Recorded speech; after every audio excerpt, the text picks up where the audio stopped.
Hello students, so let's read this question. The question is, which of the following statement is a tautology? So statement 1 in the option 1 is what? Negation of Q and P and Q. तो इसको simplify कर लेते हैं और देख लेते हैं कि टोटोलॉजी में आता है नहीं आता. तो negation of Q and P and Q. तो सबसे पहले इसको हम क्या लिख सकते हैं?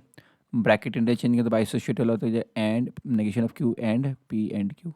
फिर हम लगाएंगे कम्यूटेटिव तो नेगेशन ऑफ Q, ये बन जाएगा Q एंड P बाय, ये हमने कैसे लिखा है, ये चीज़ मैंने बनी है बाय द कम्यूटेटिव लॉ. ये जो चीज़ मैंने कैसे लिखी थी, बाय द एसोसिएटिव लॉ. फिर इन दोनों में स्टेटमेंट कंबाइन करते थे, फिर दोबारा से मैंने एसोसिएटिव लॉ तो negation of Q and P बन जाएगा. ये negation of Q and Q बात करें, कभी भी किसी स्टेटमेंट का नेगेशन के साथ करते हैं एंड, तो वो हमेशा आता है आपका फॉलिसी. ये हो जाएगा फॉलिसी और फिर इसके बाद बन जाएगा तुम्हारा ये एंड P. अगर मैं किसी भी स्टेटमेंट का फॉलिसी के साथ करता हूँ एंड, तो वो हमेशा आता है फॉलिसी. तो ये जो हमारा ऑप्शन माने एक्चुअली ये टोटोलॉजी तो नहीं है, ये फॉलिसी है. तो ये तो इनकरेक्ट है हमारा. तो फर्स्ट ऑप्शन आप देख लिया. नाउ सेकंड ऑप्शन में जो दिया हुआ है मैंने दिया negation of Q and P and negation of P. Negation of Q and P and negation of P. तो सिंप्लीफाई कर लेते हैं, सेकंड को कंसीडर कर लेते हैं तो क्या देगा negation of Q and P then whole and P and negation of P. सबसे पहले कभी भी अभी अभी आपने देखा था कि किसी भी स्टेटमेंट का, यहाँ पे देखा था आपने, किसी भी स्टेटमेंट का उसके साथ नेगेशन का एंड करते हैं, तो यहाँ पे भी वही सिनेरियो है. तो ये फॉलिसी बन जाएगा, तो ये एंड F बन जाएगा, एंड F बन जाएगा. तो ये जाएगा negation of Q and P and fallacy. और अभी हमने देखा था किसी ये जनरल कोई भी सपोज करिए कोई तो स्टेटमेंट होगी, तो अगर ये कोई भी स्टेटमेंट का फॉलिसी के साथ कर दिया जाता है एंड, अभी आप आपने देखा था तो पॉलिसी बन जाता है. तो ये भी बन जाएगा पॉलिसी. तो ओवरऑल सेकंड ऑप्शन भी एक पॉलिसी है, तो ये टोटोलॉजी तो नहीं है. फिर थर्ड ऑप्शन चेक करते हैं. थर्ड ऑप्शन में भी दिया हुआ है negation of Q and P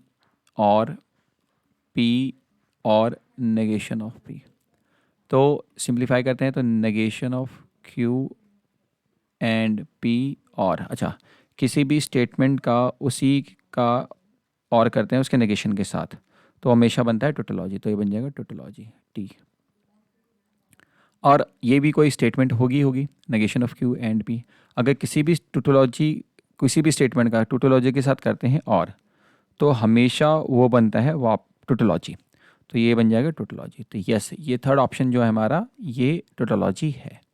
last वाला फोर्थ भी चेक कर लेते हैं हमारा. तो हमने थर्ड तो सिंप्लीफाई करा तो हमारा ये टोटोलॉजी आ रहा है. फोर्थ वाले में करते हैं तो P and Q and negation of P and Q. ठीक है, तो इसको देख लें तो सारा ही एंड है, तो हम फिर वही ब्रैकेट में एसोसिएटिव एंड कम्यूटेटिव लगाते हैं. तो उससे देख लेते हैं. तो सबसे पहले तो देखिए आप इसको Q एंड P लिख सकते हैं बाय द कम्यूटेटिव लॉ, और इसको तो एज इट इज़ ही रहने देंगे and negation of P and Q. फिर इसको जैसे ही मैंने ये तो एसोसिएटिव प्रॉपर्टी से दोनों चेंज, ये वाला चेंज कर दिया था हमने, वाला तो एज इट इज़ रखा है. अब हम एसोसिएटिव लॉ लगाएंगे तो ये जगह Q, ये जगह P and negation of P and Q. P and negation of P कभी भी, अभी यहाँ पे आपने देखा था कि किसी भी यहाँ पे भी देखा हुआ है, तो ये हमेशा फॉलिसी बनता था. ये बीच वाला बन जाएगा फॉलिसी. तो Q एंड, अच्छा, ये फॉलिसी आ जाएगा एंड Q. ठीक है, तो ये चीज़ हमारी पॉलिसी बन गई. तो F पॉलिसी. अब आप किसी के साथ पॉलिसी के साथ, जैसे अगर आप देखेंगे तो ये Q and F and Q है, तो किसी भी पॉलिसी के साथ किसी भी स्टेटमेंट के साथ करते हैं एंड, तो उस केस में आपका हमेशा वापस आता है पॉलिसी. तो ये बनेगा पॉलिसी. इनको सिंप्लीफाई करते जाओ उसको पॉलिसी एंड Q, फिर दोबारा से पॉलिसी आ जाएगा. तो लास्ट वाला भी एक पॉलिसी है, तो इसका वाला टोटोलॉजी नहीं है. So hence option 3 is the correct option because it is a tautology. बच्चों, I hope you understood it well. Best of luck.